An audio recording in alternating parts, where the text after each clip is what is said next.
Bismillahirrahmanirrahim.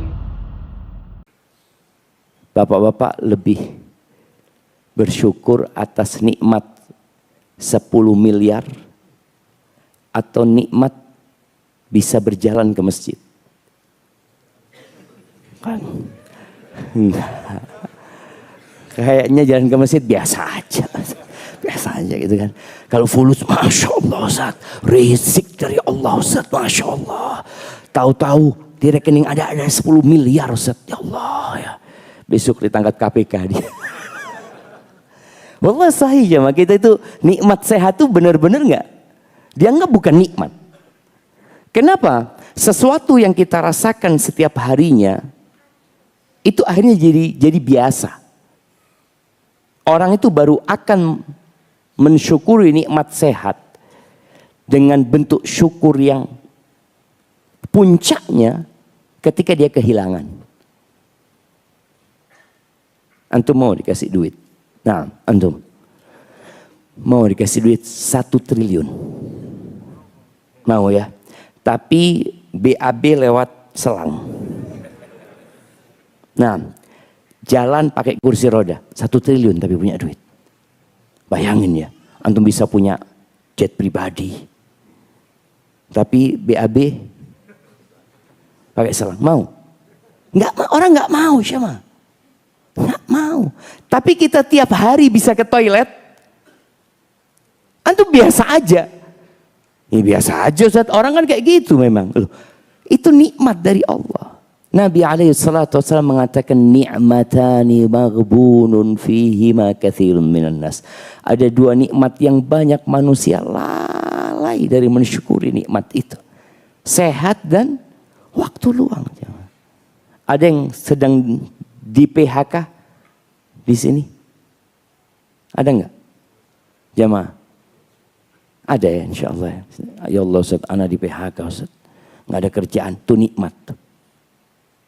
Ketika itu memandang dengan kacamata, ya Allah, mungkin Allah suruh ana hatamkan Quran. Mungkin Allah suruh ana banyak-banyak sholat duha. Karena selama ana bekerja enggak pernah sholat duha Ustaz. Dengan di PHK, antum punya waktu luang. Jadi pengangguran itu nikmat atau bukan? Gimana? Ketika antum memandang itu waktu luang, nikmat. Ya Allah ya, ana selama ini bekerja 15 tahun, berangkat jam 5, pulang jam 5. Alhamdulillah, mulai hari ini ana nggak kemana-mana Ustaz. Mau ngapain Ustaz? Lo nikmat, antum bisa hatamin Quran. Ana ingat dengan seorang kawan ya, yang dia mengatakan dia punya banyak kesalahan dalam hidup ini, tapi dia mengatakan ana nggak salah pilih istri Ustaz. Alhamdulillah kata dia. Ketika ana punya masalah, ana bangkrut, ana punya utang hampir 64 miliar Ustaz. Istri ana itu hatam Quran tiap 3 hari Ustaz. Bayangin antum. Mau di PHK? Masa nunggu di PHK baru baca Quran gitu jemaah? Kadang-kadang seperti itu. Ana dulu sempat ke penjara Sukamiskin.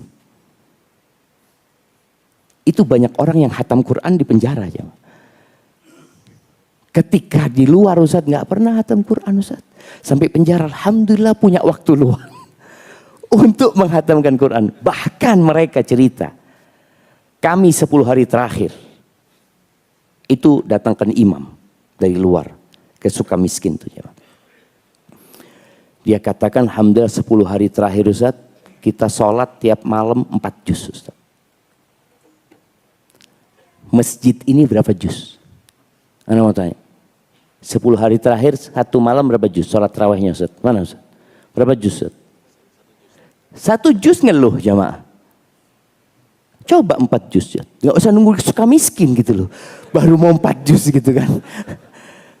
Tapi tadi ketika kita di luar jemaah, kita merasa loh, Ustaz gimana? Ana punya kesibukan, Ana punya pekerjaan. Ana ini harus meeting ini itu. Ya di penjara gak ada meeting kan tuh. Yang ada ya sudah. Waktu luang itu nikmat jemaah.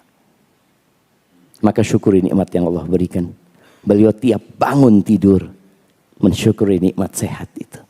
Wa afani fi jasadi, ya Allah, kasih afiah aku. Kemudian nikmat yang paling nikmat ya, beliau mengatakan wa adzina li bi dzikri. Allah memberikan izin kepada aku untuk mengingatnya. Karena ada orang ruhnya kembali, sehat badannya, tapi tidak mengingat Allah Azza wa Jalla. Apa gunanya? Binatang kadang-kala lebih baik dari sebagian manusia. Taib, Allahumma salli wa sallim ala abdika wa rasulika Sayyidina wa maulana Muhammadin wa ala alihi wa ashabihi ajma'in. Amma ba'd. Ahibbati fillah. Tadi imam kita baca surat apa? As-Sajdah. Sunnahnya baca sampai selesai sunnah jamaah. Rakaat pertama. Tapi kesian sama jamaah. Nah. Subhanallah. Surat ini dianjurkan untuk dibaca setiap Jumat subuh di rakaat pertama. Dan di rakaat kedua baca surat Al-Insan. Surat tentang manusia. Surat-surat yang sering dibaca oleh imam itu hendaklah kita membaca tafsirnya. Supaya antum tidak merasa lama bacaan imam itu. Antum udah tahu imam itu suka baca surat Sajdah, baca surat Al-Insan, baca Al-A'la, Sabbihisma Rabbikal A'la, baca lagi apa? Al-Ghashiyah. Yang paling sering apa dibaca imam? Apa? Al-Fatihah. Al-Fatihah. Antum baca tafsirnya. Udah Ustaz, kapan terakhir baca tafsir Al-Fatihah? Berapa? Mungkin 7 tahun yang lalu Ustaz. Loh, antum itu baca tiap hari 17 kali. Baca. Di awal surat As-Sajdah ini Allah mengatakan Alif Lam Mim, lalu Allah mengatakan Tanzilul Kitab. La raiba fihi min Rabbil Alamin. Itu penurunan Alkitab ini tidak ada keraguan di dalamnya. Dari siapa Quran ini? Min Rabbil Alamin. Dari pencipta alam semesta ini. Dari pemilik alam semesta ini. Dari yang memberikan rezeki kepada kita. Ya, tapi orang-orang gak percaya ya. Am yaquluna iftarah. Apakah mereka berkata itu Muhammad alaihi salatu wassalam bikin-bikin? Enggak. Maka Allah menantang orang-orang yang mengatakan Al-Quran itu buatan Nabi Muhammad alaihi salatu wassalam. Ditantang. Engkau bikinlah. Satu surat saja. Yang sama dengan surat Al-Quran. Dan tantangan itu terbuka sampai hari ini.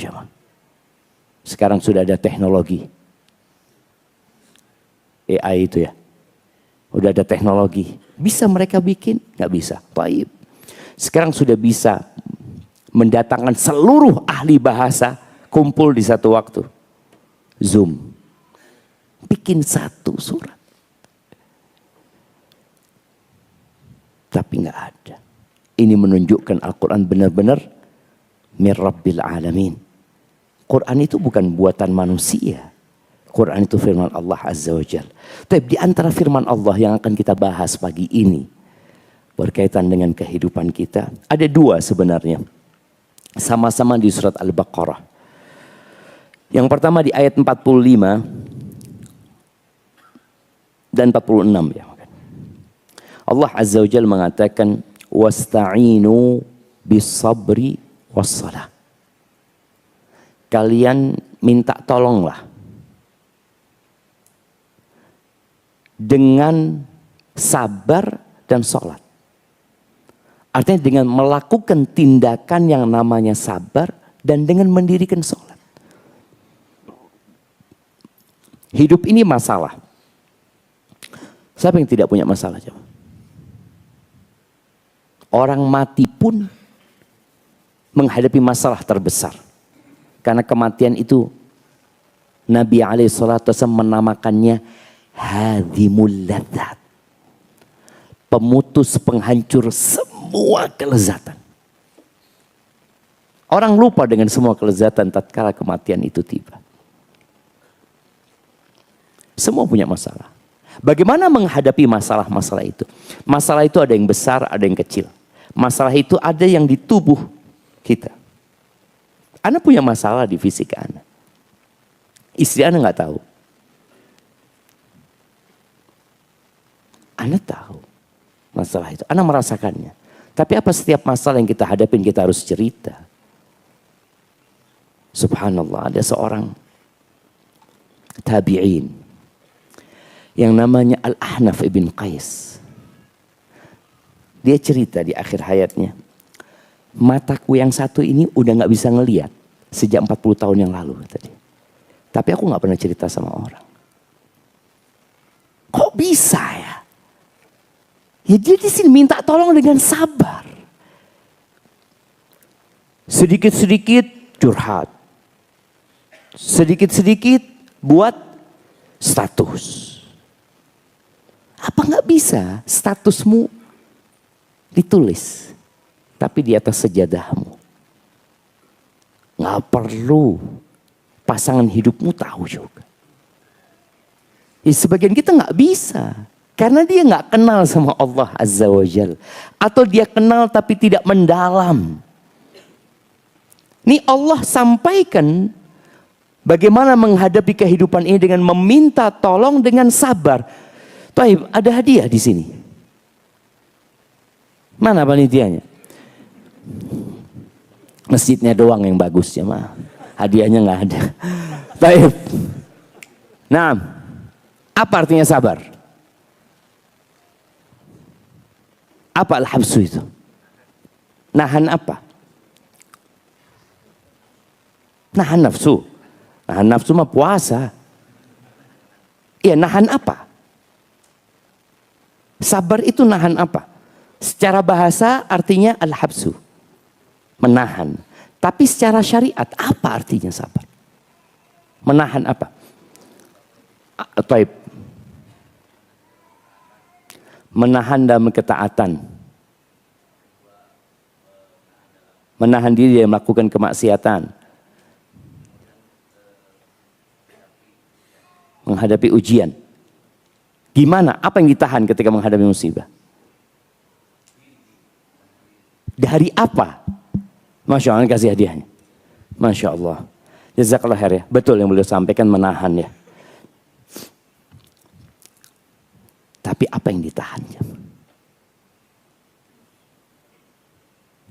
Menahan nafsu itu namanya puasa. Dan puasa itu sabar. Makanya syahrus saum itu syahrus sabar. Bulan puasa itu bulan kesabaran. Tapi anak kepingin tahu yang lebih detail. Siapa yang nahan diri dari apa? Sabar itu. Atau apa makna sabar kalau antum punya arti lain? Karena kadang-kala kita tadi malam ya Ustaz Amir menyebutkan bahwasanya ada bahasa-bahasa agama yang sudah jadi bahasa Indonesia tapi nggak pas dengan bahasa syariat. Silaturahmi umpamanya.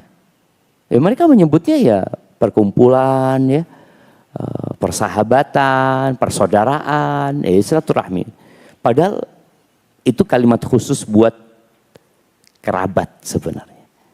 Fitnah tadi malam yang disebutkan ternyata punya makna lain ya. Baik, sabar. Ya Allah jemaah, antum kayaknya nggak pernah sabar gitu. Kok ditanya sabar sekarang, apa sabar itu ya? Nah, tafadhal. Sebelah kiri nih. Menerima sesuatu yang tidak disukai, itu namanya ridho. Nah, tadi kita udah kasih kata kunci ya. Sabar itu menahan, bukan menerima. Kalau sudah menerima itu namanya ridho. Jadi tingkatan menghadapi musibah itu yang paling wajib itu, bukan yang paling wajib ya, yang wajib. Ada yang haram itu namanya jaza, marah ya. Tingkatan di atas jaza ini yang wajib sabar. Di atasnya sabar ada namanya ridho tadi disebutkan. Di atasnya ridho ada lagi namanya syukur. Syukur atas musibah. Bayangin, ada orang bersyukur atas semua. Iya ada. Baik, sabar itu apa? Kalau sudah tadi katakan menerima, enggak. Dia belum menerima. Nah, dari mencela ketaatan Allah dan wasahlah, masya Allah. Antum mau kasih amplop, kasih buku? Amplop aja ya, masya Allah. Anda nggak tahu ada isinya apa enggak loh. Iya, jadi sabar itu menahan diri dari mengucapkan atau melakukan sesuatu yang tidak sesuai dengan akal sehat dan tidak sesuai dengan syariat. Itu sabar. Jadi orang itu masih nahan jemaah. Karena orang kalau nggak sabar, gelas dia lempar ya, piring dia jatuhkan. Kemudian mungkin kalau dulu bangsa Arab itu, sekarang mungkin masih ada wanita-wanita itu merobek-robek bajunya, menampar-nampar pipinya. Mungkin ada sebagian orang ambil pisau, dia sayat tangannya. Itu nggak sabar. Sabar tuh nahan diri, sakit tuh. Tapi kalau orang sudah naik ridho, itu sudah agak lega dadanya. Kalau bisa seperti itu.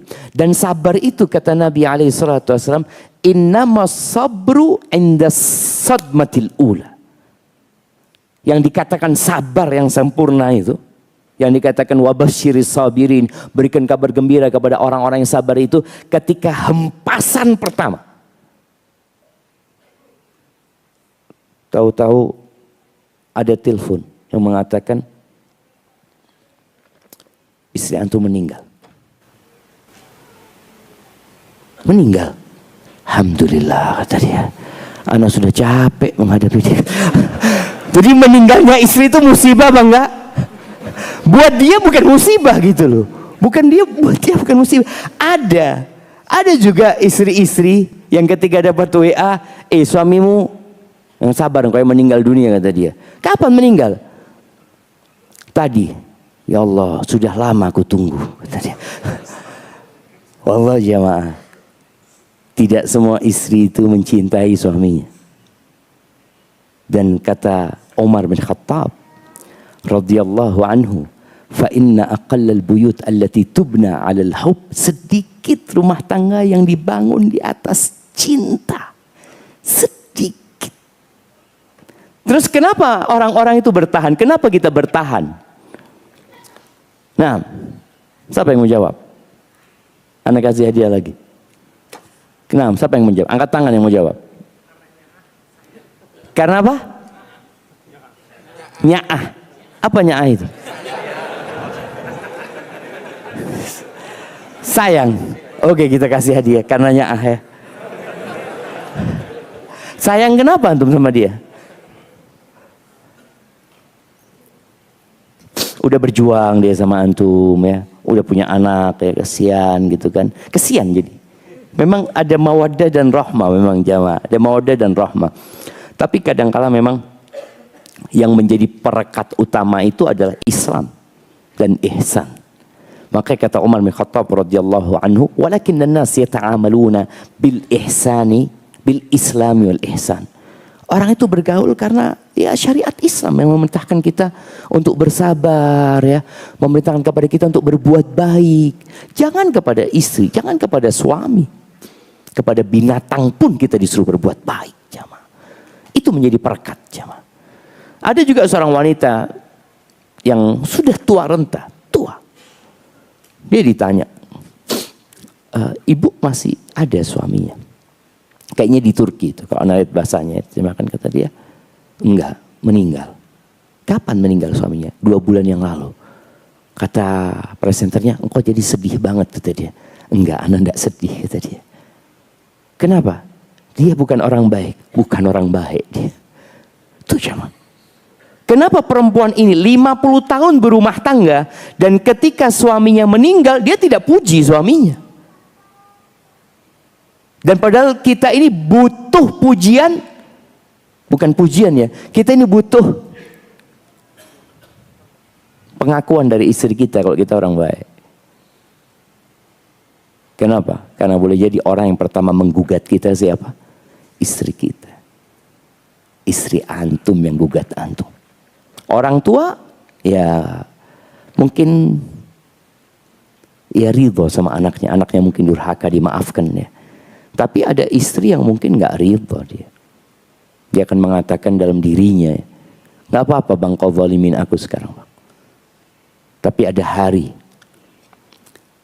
di mana aku bisa mengadukan engkau kepada pencipta langit dan bumi ini. Sahih jemaah. Tapi kalau bicara sabar, jadi sabar tadi menahan diri ya. Ingat, menahan diri agar kita tidak mengatakan sesuatu yang tidak diperbolehkan dan tidak melakukan perbuatan yang memang nggak seharusnya. Dan Allah mengatakan, minta tolonglah kalian kepada sabar dan sholat. Wa innaha lakabiratun illa 'alal khashi'in. Dan wasiat ini berat. Maka sebagian orang ketika dikasih nasihat sabar kata dia. Lu Ustaz, sampai kapan ana bersabar? Dia langsung nolak, seakan-akan enggak, ana mau solusi lain. Loh, solusinya itu sabar. Dan Allah sudah suruh kita. Namun kesabaran itu memang membutuhkan perjuangan. Di dalam hadis Nabi SAW mengatakan, "Waman yatasabbar yusabbirhullah." Barang siapa yang yatasabbar, yang berusaha untuk sabar, yang dia menghibur dia mengatakan sabar, dunia ini hanya sementara, semua musibah itu akan berakhir, bukan hanya engkau yang kena musibah, sabar, ayolah sabarlah katanya. Buat apa engkau marah-marah? Buat apa engkau teriak-teriak? Nggak ada gunanya, nggak ada manfaatnya. Terus dia berperang dengan bisikan jiwanya, dan itu yang disebut sabar. Dia menyabar-nyabarkan dirinya. Kalau anda nggak sabar Ustaz, udah habis orang itu Ustaz. Iya, betul. Makanya ketika seorang berpuasa di bulan sabar itu, lalu ada yang menantang dia, ngajak berantem dia, nyakitin dia, apa yang harus dia katakan kepada dirinya? Ini soim, aku puasa, nanti abis tarawih ketemu ya. Enggak kayak gitu dia jawab. Dia berusaha untuk nahan diri. Waman yatasabbar yusabbirhullah.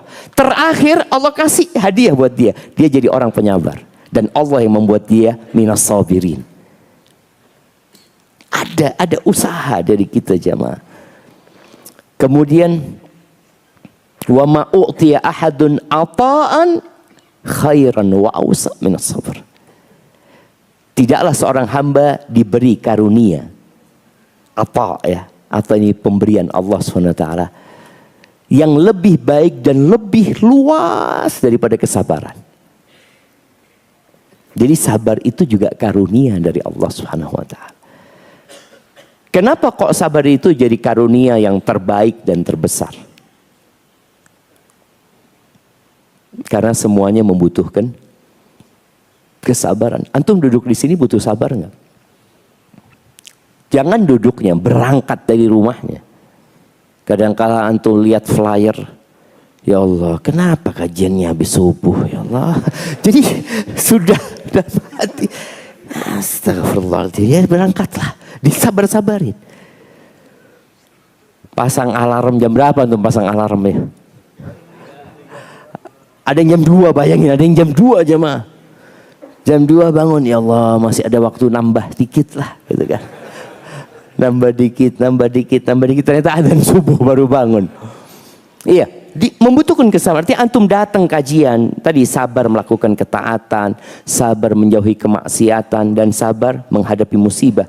Dan subhanallah, Al-Imam Al-Qurtubi menukil dari beberapa ulama bahwasanya yang disebut as-sabirun itu bukan yang sabar menghadapi musibah aja jemaah. Jadi yang sabar dalam 3 perkara ini itu baru dapat predikat as-sabir. Kalau sabir menghadapi musibah, ya dia sabar menghadapi musibah ini aja. Makanya ada orang-orang yang kadang-kala sabar ditinggal mati anaknya, tapi nggak sabar sholat dia, nggak sabar. Ada orang-orang yang sabar ketika kakinya harus diamputasi atau dia harus operasi karena dia naik sepeda ya, kemudian jatuh, sabar dia sudah. Tapi ke masjid sulit kakinya untuk melangkah, nggak sabar dia. Hari ini hari Jumat, antum akan melihat orang-orang yang sabar menghadapi musibah. Tapi kadangkala sholat Jumat nggak sabar. Dia berdiri di saf terakhir melihat imamnya. Karena datang telat nggak ada tempat kan. Biasanya nunggu orang-orang berdiri nanti. Sambil dia sabar berdiri itu jemaah.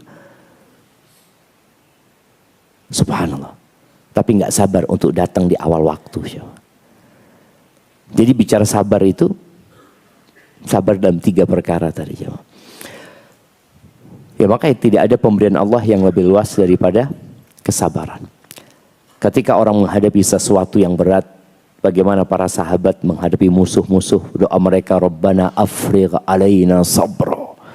Ya Allah, tuangkan buat kami kesabaran. Tuangkan ya Allah. Jadi penuhin hati kami dengan kesabaran. Kenapa ya? Kita harus menghadapi hal-hal yang menakutkan, hal-hal yang tidak menyenangkan. Dan subhanallah, Nabi SAW itu kadang-kala menyenandungkan, ada satu potongan bait syair. Beliau bukan penyair. Beliau menyenandungkan bait syair yang bunyinya, wa ya'tika bil akhbari man lam tuzawwati. Sebelum itu, bait itu mengatakan, satubdi lakal ayyamu ma kunta jahilan. Hari-hari ini akan menyingkap sesuatu yang kau nggak tahu sebelumnya. Dan akan datang dengan berita-berita yang engkau tidak punya kesiapan menerimanya. Nggak siap menerimanya. Akan datang loh jemaah. Kenapa? Inilah kehidupan. Kita akan, tadi Anda sampaikan, tahu-tahu antum dapat surat di PHK. Antum nggak kebayang akan di PHK. Orang itu ketika bekerja dia berharap sampai pensiun. Nggak ada dalam berita dia, mungkin kayaknya anak di PHK Ustaz. Kira-kira kapan? Ya 2-3 tahun lagi, nggak ada. Atau mungkin ketika memang perusahaan sudah kolab dan akan mengurangi pekerjanya, oh dia mulai mempersiapkan diri. Boleh jadi anak termasuk yang akan di PHK. Ketika COVID ya maaf, anak itu mengisi kajian online di perusahaan Kalimantan itu. Selama 3 bulan kalau nggak salah ya. Tiap bulan ngisi. Karena mereka mengatakan, Ustaz, ini akan ada pengurangan 60.000 karyawan. Ustaz. Kata mereka, kita perlu persiapkan hati mereka. Ustaz. Persiapan dengan apa? Dengan kajian. Tapi kan mereka udah dapat kabar. Kemungkinan 3 bulan lagi akan ada 60.000 karyawan yang di PHK. Bayangin ya, bagaimana mereka, apa dia, kayaknya bukan kayaknya dia yang di PHK.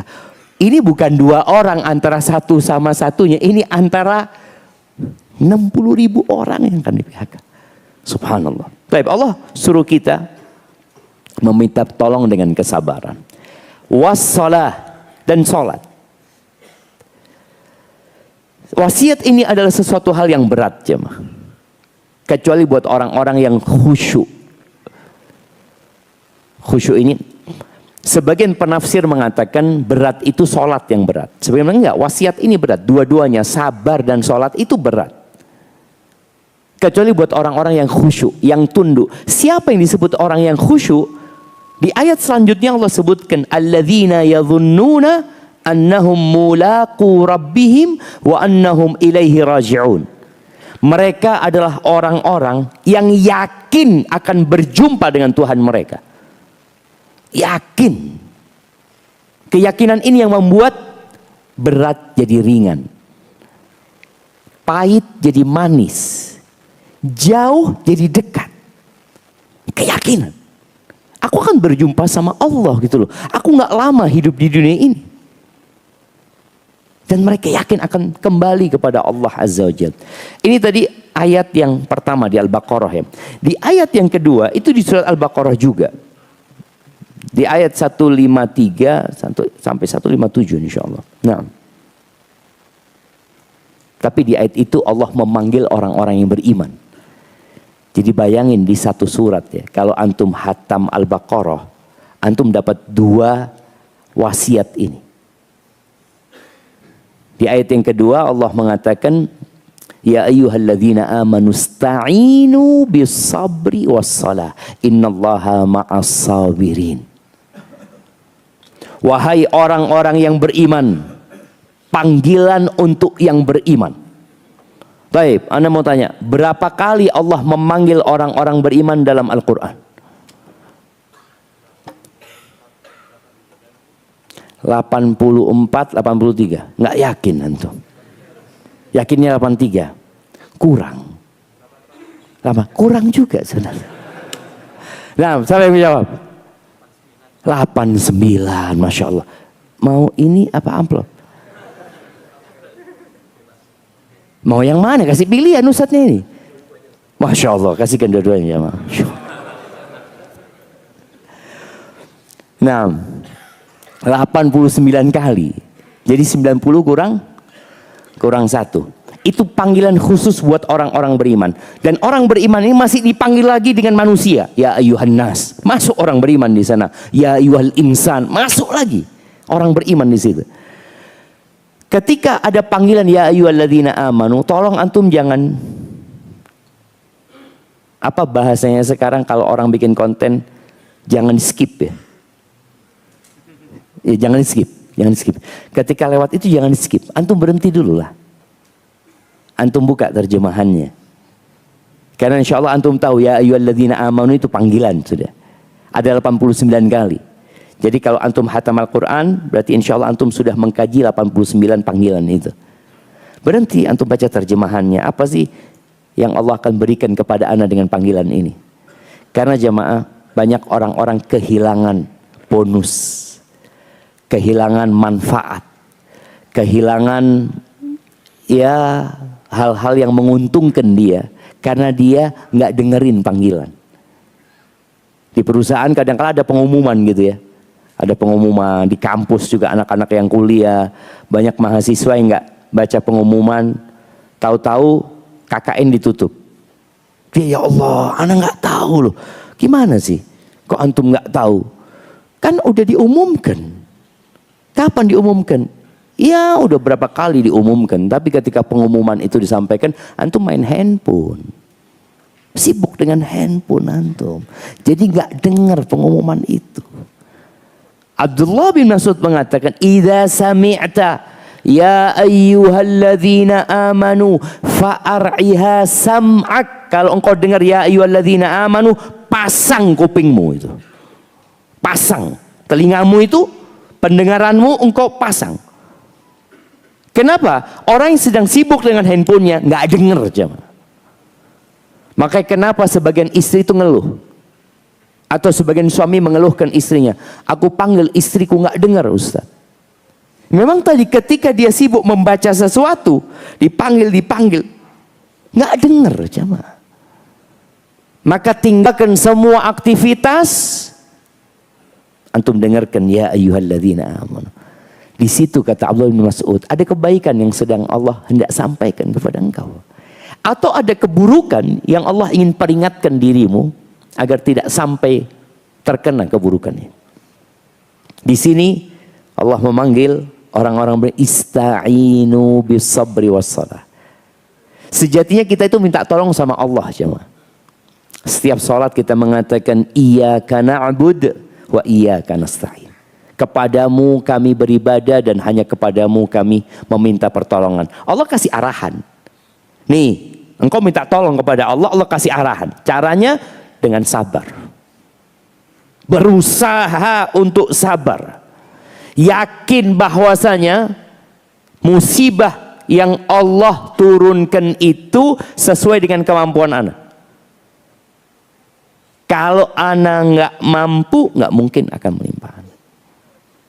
Ketika orang yakin dengan itu, dia akan sabar jemaah. Wassalah, salat.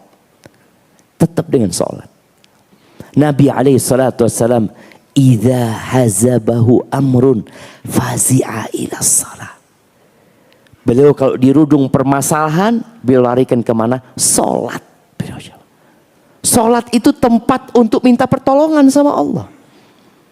Jadi kadangkala ada orang yang punya musibah, punya masalah, larinya kemana jemaah?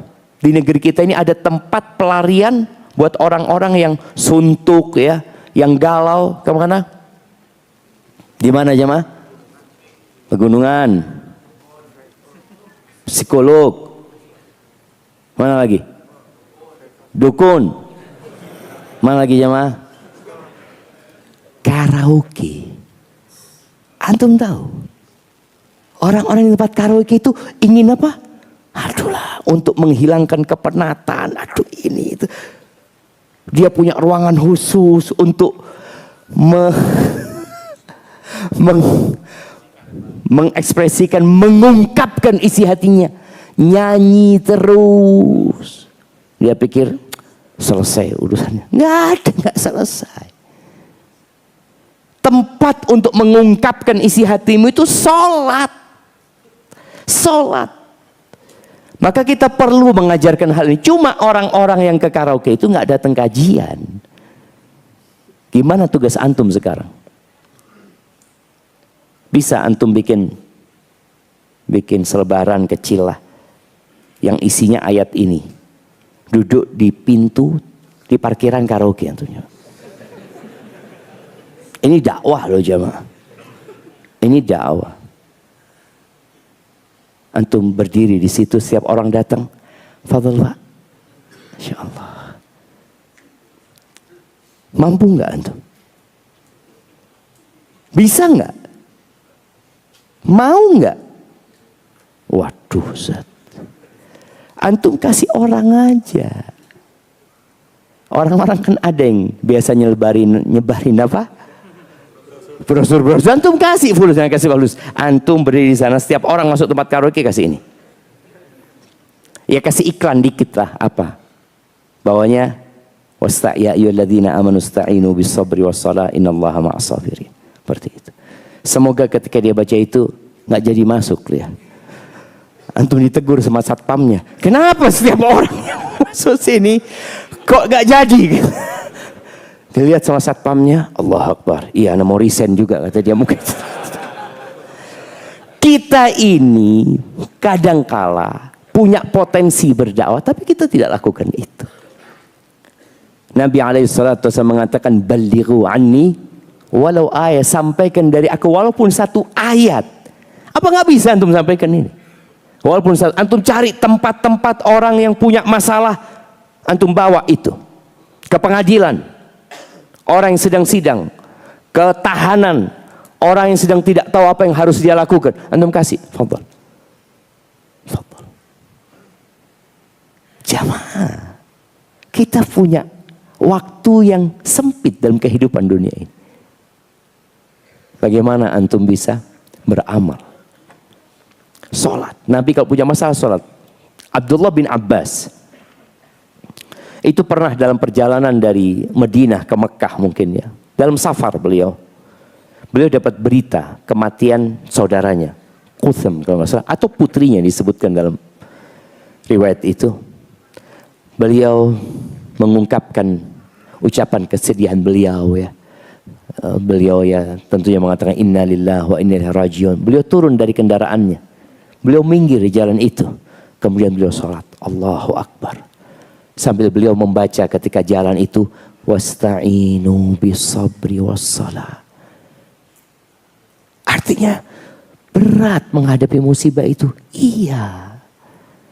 Terus gimana Ustadz? Apa yang harus Anda lakukan? Allah udah kasih solusi. Karena orang yang kena musibah itu perlu loh. Perlu dia mengungkapkan isi hatinya. Perlu. Makanya nangis itu boleh. Sedih itu boleh. Dan orang itu ingin melakukan sesuatu. Iya, engkau ingin melakukan sesuatu. Ya udah, engkau sholat. Tinggalkan orang-orang itu. Sholat Abdullah bin Abbas. Setelah sholat, antum akan rasakan. Ya Allah, jadi lebih tenang. Ya.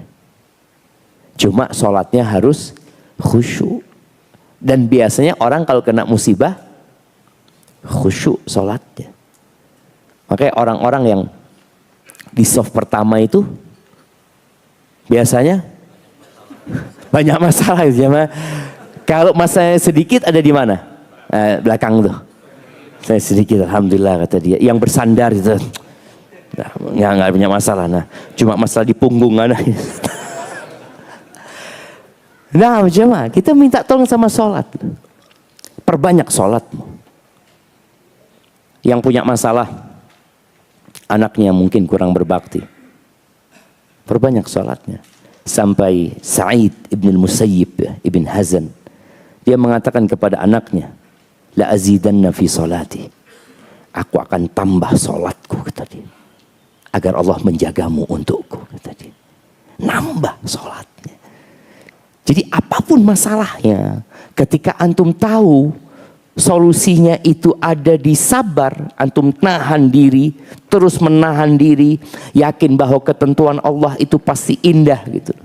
Kemudian antum sholat, Allah bersama orang-orang yang sabar. Lalu Allah di ayat selanjutnya mengatakan, wala taqulu liman yuqtalu fi sabilillahi amwat. Tuh, sebagian sahabat keluarganya meninggal dunia, tewas di medan perang. Jangan kalian berkata orang-orang yang terbunuh di jalan Allah itu mati. Enggak. Bal ahya, mereka hidup. Memang jasad mereka mati, tapi mereka hidup di tempat yang lainnya. Walakin la tash'urun, cuma kalian tidak merasakan hal itu. Ketika selesai perang Uhud, ada seorang wanita yang disebutkan kerabatnya banyak meninggal dunia, suaminya, anaknya, saudaranya, ya. Ketika berita kematian itu datang kepada dia, ya dia harus menyabarkan dirinya. Maka dia bertanya, kaifa Rasulullah sallallahu alaihi wasallam? Gimana Rasulullah SAW? Karena banyak yang mati. Dia kepingin tahu kondisi Nabi alaihissalam. Maka dikatakan, huwa bi khair. Nabi baik-baik. Kata perempuan ini, hatta aro, aku nggak tenang, aku nggak nyaman hatiku sampai aku melihat Nabi SAW. Artinya dengan beban yang datang kepada dia, dia ingin melihat Rasulullah SAW. Akhirnya dikasih jalan dia menghadap kepada Nabi SAW. Nabi terluka, tapi beliau alhamdulillah. Lalu perempuan ini mengatakan, ya Rasulullah, kullul musibati ba'daka jalalu. Semua musibah itu ya Rasulullah, setelah aku melihatmu nggak apa-apa, ringan ya Rasulullah. Wallahi sahih jemaah, tidak ada musibah yang lebih besar yang menimpa umat ini lebih daripada musibah ditinggal mati Nabi alaihissalatu wassalam. Makanya Nabi pernah mengatakan alaihissalatu wassalam, barang siapa yang ditimpa oleh musibah, falyatasalla bi musibati, hendaklah dia menghibur dirinya dengan musibahku. Itu kalau antum cinta sama Nabi SAW. Karena kita nih akan sedih ketika ditinggal mati orang-orang yang kita cintai. Dan kata Nabi SAW, la yu'minu ahadukum, gak beriman loh seseorang di antara kalian, hatta akuna ahabba ilaihi min malihi wa waladihi wa nasi ajmain, min walidihi wa waladihi wa nasi ajmain. Tidak beriman seseorang di antara kalian sampai dia menjadikan aku lebih dia cintai daripada orang tuanya, daripada anak-anaknya, dan daripada seluruh umat manusia. Jadi kita perlu menghadirkan ketika sedang terkena musibah itu dengan ditinggal mati Nabi SAW. Lalu Allah katakan, walanabluwannakum. Nah, ini berkaitan dengan meminta tolong dengan kesabaran. Allah mengatakan, kami benar-benar akan memberikan ujian kepada kalian. Ini sebuah kepastian dan keniscayaan yang gak mungkin kita keluar dari masalah. Kami benar-benar akan memberikan bala kepada kalian. Bentuknya apa? Bisyai'in minal khauf. Sedikit rasa takut. Kita punya rasa takut. Takut sakit. Kenapa banyak orang ketika makan sekarang menghindari jeroan? Kenapa? Takut. Ada rasa takut. Padahal makanannya enak ya, dia aduh takut. Takut penyakit ya, takut kemiskinan, takut bang. Kenapa antum lihat yang namanya asuransi itu laris ya, mah? Kenapa? Takut. Ketakutan inilah yang membuat orang akhirnya asuransi. Kalau asuransinya haram, berarti dia nggak takut sama neraka. Dia takut terluka tubuhnya. Dia takut baret mobilnya. Tapi dia nggak takut tubuhnya dibakar di neraka. Seharusnya takut kepada neraka itu juga harus kita tumbuhkan di diri kita. Tapi rasa takut ya. Lapar. Walju. Wanaksin minal amwal. Kekurangan harta. Antum merasakan dagang ini itu, ya Allah Ustaz, sekarang penghasilan menurun. Kondisi ekonomi Indonesia sedang tidak baik-baik saja. Nah, kekurangan harta. Anak ini piara domba jemaah. Anak piara domba. Ya ada sepupu yang piara. Suatu hari dia datang kepada anak. Ustaz, anak minta maaf Ustaz, kata dia. Kenapa? Anak nggak cerita sama Ustaz katanya. Cerita apa kata dia? Ya domba-domba yang mati itu anak gak cerita sama Ustaz. Supaya gak sedih Ustaz. Ya betul lah ngomong kayak gitu saudara. Betul. Daripada kita sedih jamaah, ya udahlah. Nanti terakhir kita lihat ada untungnya apa enggak gitu kan. Kalau setiap mati laporan, Ustaz hari ini dombanya 2 mati.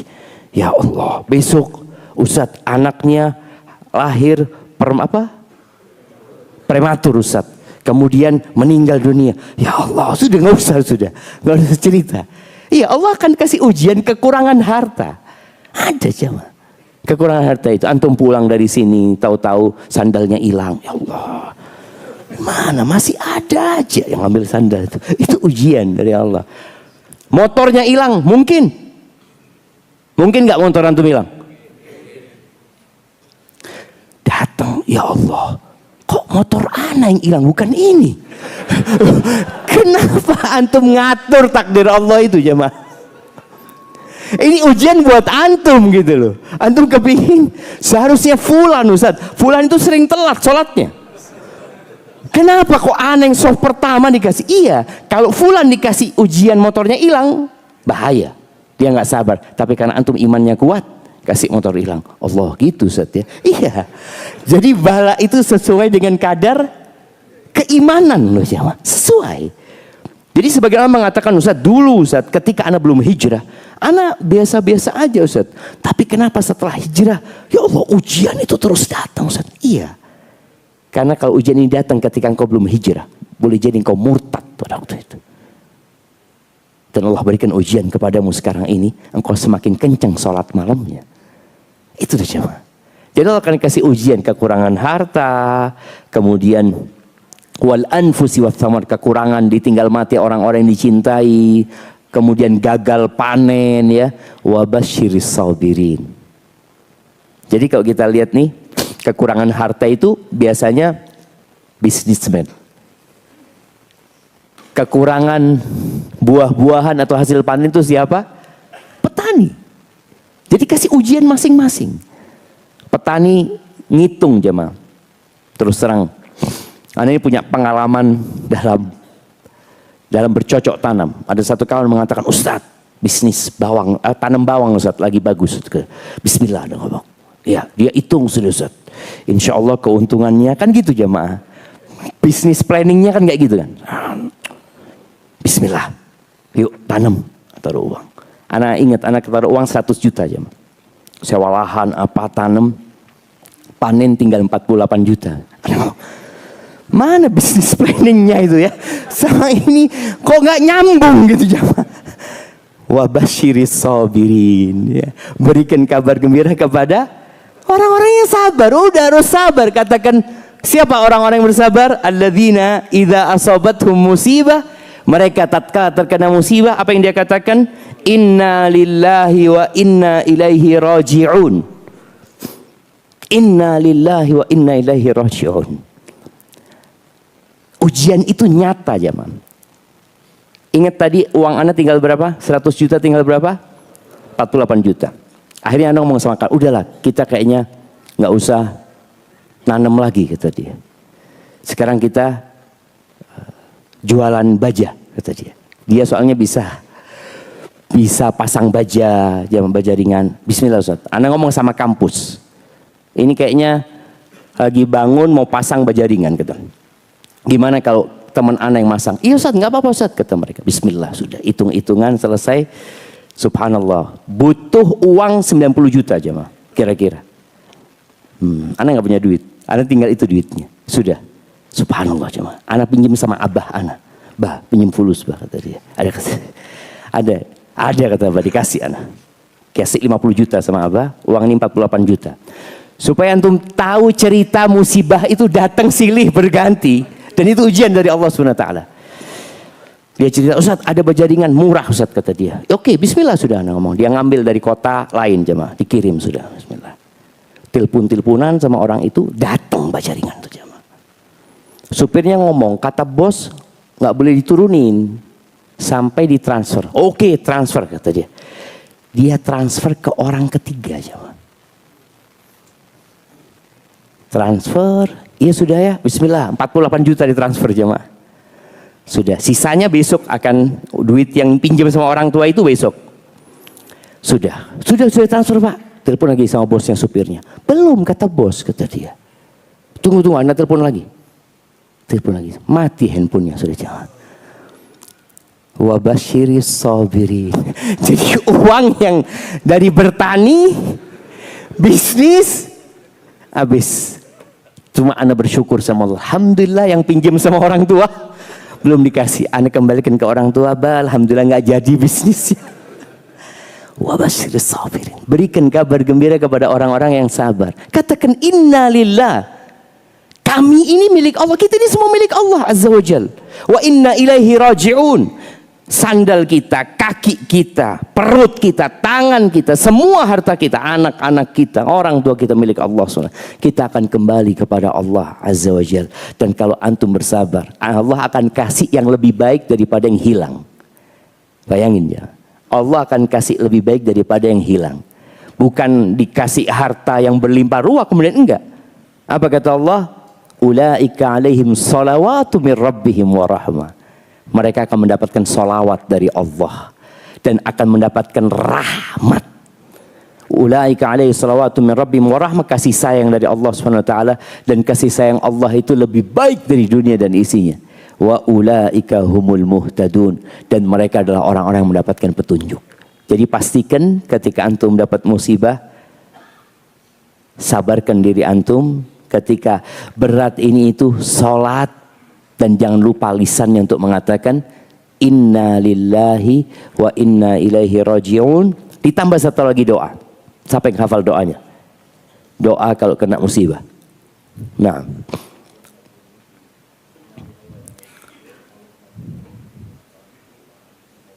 Masya Allah, sahih. Mau yang mana ini? Amplop ya, Masya Allah. Kasihkan kepada beliau. Mudah-mudahan ada isinya Bapak ya. Tunggu Anda lihat jemaah.